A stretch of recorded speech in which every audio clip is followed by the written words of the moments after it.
පේන්නේ නැද්ද? නැතිපුත් එහෙම තිබුණේ නැහැ කියලා මම.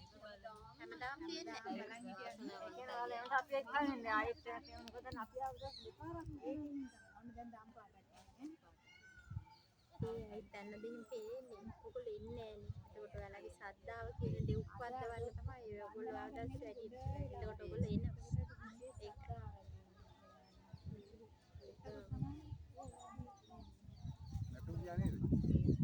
දැන් ආනේ ලාවට චුට්ටයි. ලා දම් පාටද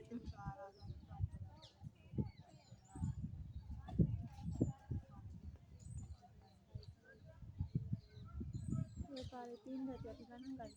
ලොකු ස්වාමීන් වහන්සේට නමස්කාර වේවා. මේවා කියලා දුන්නට. අනිවාර්යයෙන් නේද? අපි මේ කරන පින්දහම උන්වහන්සේට නිරෝගී සම්පත් ඇතිලා ඈ දීර්ඝායුෂම ලැබෙන්න ඕන. ඇත්තටම.